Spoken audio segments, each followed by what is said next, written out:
Hello friends, आप सभी का पुनः स्वागत है आपके इस YouTube platform home science classes with Mohini ma'am में। तो जैसा कि आप सभी जानते हो, हम लोग इस समय काफ़ी ज़्यादा स्ट्रेस को फील कर रहे हैं, क्योंकि स्ट्रेस से गुजर रहे हैं, क्योंकि हम लोगों ने कुछ एग्ज़ाम्स दिए हैं और जिस पे मतलब है एक टेंशन है कि होगा या नहीं होगा। अच्छे नंबर वालों को भी टेंशन है, क्योंकि अच्छे नंबर भी ऐसा तो है नहीं कि मेरे ही अच्छे हैं, मतलब बहुत लोगों के अच्छे नंबर हैं, ठीक है। और जिनके थोड़ा बहुत गड़बड़ लग रहा है, चाहे जो जो भी हो, चाहे भी अभी जब तक आंसर की नहीं आ जाती उसमें, तब उसमें मैं भी शामिल हूँ, ठीक है। मैं ये नहीं कह रही हूँ कि मेरा भैया हो ही गया है, ठीक है। पर पेपर अच्छा गया है, LT मेंस का भी अच्छा ही गया है पेपर, और TGT का भी सही गया है। तो फिर इतना मेहनत के बाद, और अगर थोड़ा भी लग रहा है कि सबके बराबर ही मेरा पेपर गया है, तो बहुत ज़्यादा नेगेटिव भी नहीं हूँ और बहुत ज़्यादा पॉजिटिव भी नहीं हूँ, क्योंकि दुनिया में बहुत लोगों ने पेपर दिया है, मुझसे भी ज़्यादा मेहनत की होगी, मुझे ऐसा लगता है। या फिर बिल्कुल पढ़ाई पर डिपेंड होकर ही चल रहे होंगे। जैसे बहुत से बच्चे हैं जो कि इलाहाबाद में रहकर, प्रयागराज में रहकर कोचिंग कर रहे हैं, मतलब और कोई काम ही नहीं है, अपना खाना पीना और पढ़ाई करना, ठीक है, यही है। और हम बहुत सारे हाउस वाइफ हैं जिनको बहुत ज़्यादा प्रॉब्लम फेस करना होता है। तो ऐसे में अभी एक और वैकेंसी आई है, तो हम किसी के भरोसे तो नहीं बैठ सकते हैं ना, कि एक के भरोसे बैठ गए हैं। हमारे पास और कोई ऑप्शन भी नहीं है, हमें करना भी है, ये जॉब ही करनी है, मतलब टीचर ही बनना है। तो हमें क्यों ना हर जगह अपनाना चाहिए अपना जो भी है लक है या फिर मेहनत को है, हर जगह अपनाना चाहिए। तो अभी एक वैकेंसी आ गई है TGT की। मतलब आई तो बहुत सारे सब्जेक्ट में, तो मेनली मेरा होम साइंस सब्जेक्ट है। अगर आपके यहाँ कोई और है तो उन्हें बता दीजिएगा, और भी सब्जेक्ट में आई हुई है, मैं आपको नोटिफिकेशन दिखा दूंगी। तो होम साइंस में काफ़ी अच्छी सीट है, क्योंकि आप जानते हो TGT PGT में ऐसे ही सीट होती हैं। दूसरी चीज़, हम सभी जानते हैं कि मतलब जो ये भर्ती है सेंट्रल गवर्नमेंट की है, होम साइंस TGT की। और तो आप जानते हो इसमें जो है, जो सैलरी तो मिलती ही मिलती है आपको, और मतलब अच्छा, क्योंकि सेंट्रल की जॉब है, सेंट्रल का नाम ही अलग होता है। वहाँ पर आपको कुछ और भी सुविधाएं मिलती है, क्योंकि ये DSSB की वैकेंसी है, ठीक है। तो चलो स्टार्ट करते हैं। अभी हम नोटिफिकेशन को चेक कर लेते हैं और देख लीजिएगा कितनी सीट है इसमें, मतलब 100 से ऊपर सीट है। तो हम सरकारी नौकरी पर जाते हैं और इस पर हम चलकर देखते हैं। तो जैसे आप स्क्रॉल करेंगे तो यहाँ पर आप देख पा रहे होंगे, यहाँ पर बहुत सारे आपको लेटेस्ट जॉब वाले ऑप्शन दिख जाएंगे, ठीक है।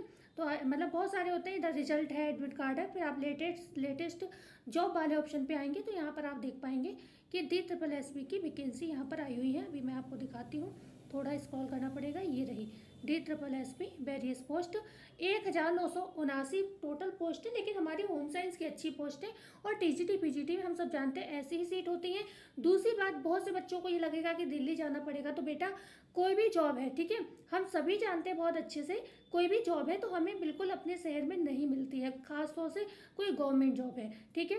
तो हम यहाँ पर जा सकते हैं, कोई दिक्कत नहीं। दिल्ली कोई बहुत ज़्यादा मतलब सही है, हमारे देश की, हमारी यहाँ की राजधानी है ना, तो ऐसी कोई दिक्कत नहीं है। तो यहाँ पर आप देख रहे हैं ये वैकेंसी है, दिल्ली सब coordinate service selection board DSSB has released a notification it's official website for the requirement of DSSB various post. This requirement यहाँ पर दिया हुआ है इस फॉर 1979, ठीक है, पोजीशन। तो इतनी है, 16 जून से आपका यहाँ पर, 16 जून से ये जो है आवेदन आपके स्टार्ट होंगे, ओके।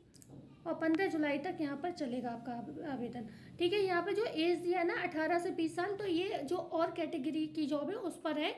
हमारी जो है उसमें मेरे हिसाब से 30 से 37 साल तक की यहाँ पर एज लिमिट रखी गई है, ठीक है। तो यहाँ पर हम इस एज पर नहीं जाएंगे, आप लोग पैनिक मत होइएगा।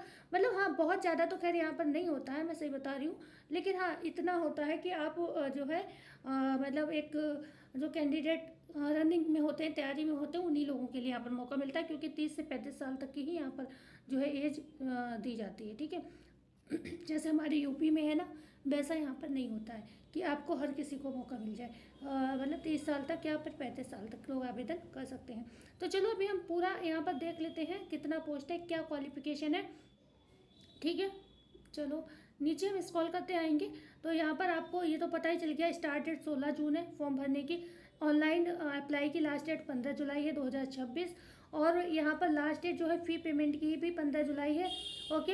एग्ज़ाम डेट और एडमिट कार्ड, ये सारी चीज़ें आपको उसी के बाद पता चलेगा, ठीक है, ऑफिशियल वेबसाइट पे। अब फीस देख लेते हैं कि आपको क्या फ़ीस पे करनी होगी। 100 रुपये यहाँ पर ओबीसी, जनरल और ईडब्ल्यूएस का जाएगा, जो चार्ज है फीस का, ठीक है।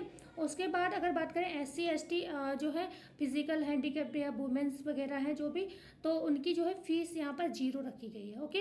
और नेक्स्ट बात करते हैं, अगर आपको फ़ीस का पेमेंट करना है तो किसी भी माध्यम से, जो भी आजकल है ना माध्यम है, उनसे आप कर सकते हो ऑनलाइन पेमेंट, ठीक है। मिनिमम एज जो है 18 से 20 साल रखा गया है, मैक्सिमम एज जो है 37 ईयर तक यहाँ पर रखी गई है। तो आपको ये चीज़ तो क्लियर हो गई कि जो है पोस्ट के हिसाब से यहाँ पर आपकी जो है रखी गई। अब जैसे मैंने आपको बताया कि बहुत सारे सब्जेक्ट में आई हैं, जैसे कि आपके बायोलॉजी में है, ठीक है, बायोलिस्टिक्स, केमिस्ट्री, सभी में है। तो मतलब अगर आपके घर में कोई ऐसा है जो होम साइंस का नहीं है, अदर सब्जेक्ट का है, तो वो मुझसे भी आप कह दीजिएगा, एक बार चेकआउट कर लीजिए। जैसे हिंदी है, ठीक है, फिज़िक्स है, आप मतलब उनको बोल सकते हैं। तो अभी हम लोग बात कर लेते हैं अपने होम साइंस का। थोड़ा सा स्क्रॉल करना पड़ेगा यहाँ पर, एक सेकेंड, ये रहा डोमेस्टिक साइंस, ठीक है। ये एक चीज़ देखिए, यहाँ पर कंप्यूटर साइंस में तो बहुत सारी वैकेंसी है, 675 है। अगर आपके यहाँ कोई हो तो बता सकते हैं आप उनको, ठीक है। तो ये रही आपकी स्पेशल एजुकेटर प्राइमरी में, अगर आप चाहें तो यहाँ पर 450 सैलरी यहाँ पर स्पेशल एजुकेटर की भी है। अगर आपके पास क्वालिफिकेशन है या किसी और के पास है आपके यहाँ आसपास में, तो आप उन्हें बता सकते हैं, आपके भाई बहन भी हो सकते हैं। मेरा काम है कि आप लोगों को जानकारी हो और आपको जॉब मिल जाए। तो अभी हम डोमेस्टिक साइंस DSSS की जो जॉब होती हैं, मतलब होम साइंस में, उसे हम लोग डोमेस्टिक साइंस के नाम से, घरेलू विज्ञान के नाम से जो है इसको जानते हैं, ठीक है। तो यहाँ पर 129 पोस्ट हैं, आप देख पा रहे होंगे। अब हमें बात आती है कि चलो पोस्ट पता चल गई, 129 है, अच्छी पोस्ट है। टीजीटी पीजीटी में आप जानते हो, आपके यूपी में आपको क्या पता है, क्या लगता है कि सब इतने बच्चों के पेपर खराब हुए हैं इसलिए परेशान है। वो इसलिए परेशान नहीं, मैं भी इसलिए परेशान नहीं हूँ कि मेरा पेपर खराब हुआ है। पेपर तो जैसा सबका हुआ है वैसा ही मेरा हुआ है। किसी से मेरे 5 कम हो सकते हैं, किसी से मेरे 5 ज़्यादा हो सकते हैं, बस 5-10 नंबर का ही फेर है, ठीक है, इससे ज़्यादा का नहीं है। पर प्रॉब्लम क्या है, सीट की प्रॉब्लम है। सीट इतनी कम है कि जिसका वही 1 नंबर सही हो गया वो जीत जाएगा, और जिसका वही 1 नंबर खराब हो गलत हो गया वो हार जाएगा, ठीक है। मतलब वो उसे ज्वाइनिंग नहीं मिलेगी, इतना ही अंतर है, बहुत ज़्यादा अंतर नहीं है, क्योंकि 3-4 साल से सभी पढ़ाई कर रहे थे। तो उस हिसाब से यहाँ पर सीट बहुत अच्छी है, ठीक है। मेरे कहने का मतलब यहाँ पर ये है, ठीक है, क्योंकि हमारा तो गर्ल्स में पड़ा हुआ है टीजीटी, तो उसमें तो और कम सीट है, मेरे हिसाब से 17 या 22 सीट है, यूपी की बता रही हूँ मैं। तो यहाँ पर हम बात करते हैं, ये सीट काफ़ी अच्छी है, आप आवेदन कर सकते हैं। दूसरा हम यहाँ पर क्वालिफिकेशन देखने वाले थे, है ना, ये रही डोमेस्टिक साइंस की क्वालिफिकेशन।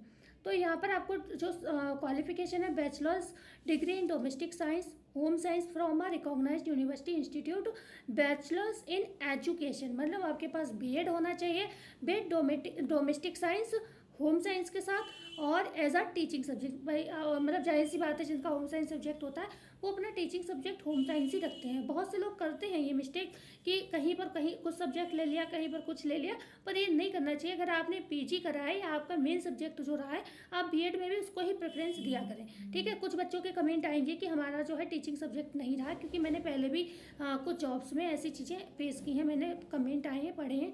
लेकिन मैं ऐसा मानती हूँ, अगर आपका होम साइंस विषय है, इंग्लिश विषय है, या जो भी विषय है आपका, तो आप बीएड में उसी को टीचिंग सब्जेक्ट में रखा करें, तो फर्स्ट अपॉर्चुनिटी पे, ठीक है। वैसे 2 टीचिंग सब्जेक्ट रखे जाते हैं बीएड में, ठीक है। तो यहाँ पर आपका टीचिंग सब्जेक्ट अगर होम साइंस है तभी आप आवेदन कर पाएंगे, ये चीज़ ध्यान रखिएगा। और एज लिमिट यहाँ पर दी हुई है 30 ईयर है, ठीक है। तो यहाँ पर एज जो है आपकी 30 ईयर दी है। लेकिन आप एक चीज़ ध्यान रखिएगा, इस नोटिफिकेशन में आप देख लीजिएगा फॉर्म भरते हुए, कि अगर आप किसी बेसिक कैटेगरी से आते हैं ना, तो वो उसमें छूट दी गई होगी 3 साल या 5 साल की, तो वो चीज़ आप देख लीजिएगा।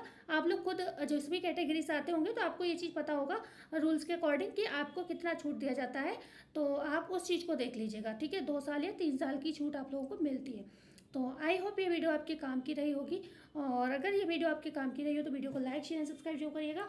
और कहाँ से पढ़ना है, क्या पढ़ना है, मतलब आपको बुक्स का मैसेज आ रहा है कि मैम अब जो भर्ती आने वाली है हम चूकना नहीं चाहते हैं उसमें, और हमारे लिए आप ये बताइए कि हम कहाँ से तैयारी करें, आप कहाँ से तैयारी करते हो, तो उस पर हमारी नेक्स्ट वीडियो में चर्चा रहेगी।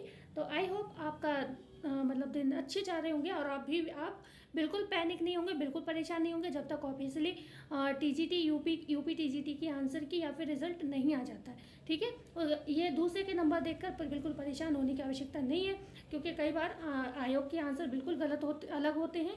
ठीक है, गलत भी होते हैं, अलग भी होते हैं, तो हमें उसी के आधार पर चलना होगा। कई सही लोग भी गलत हो सकते हैं और कई गलत लोग भी मतलब और डाउन हो सकते हैं, तो बिल्कुल पैनिक नहीं होना है, आगे की तैयारी करनी है।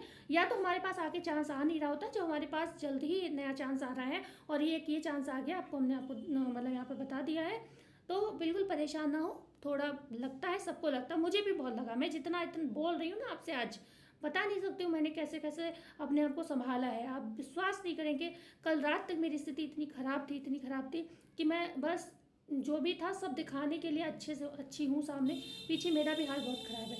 लेकिन मैंने अपने आप को समझाया, क्योंकि मुझे तो कोई बताने कहने समझाने वाला कोई भी नहीं है। आप ही लोगों के कमेंट मुझे मोटिवेट करते हैं, तो प्यारे प्यारे कमेंट जरूर करिएगा। और एंड करते हैं इस वीडियो का। धन्यवाद।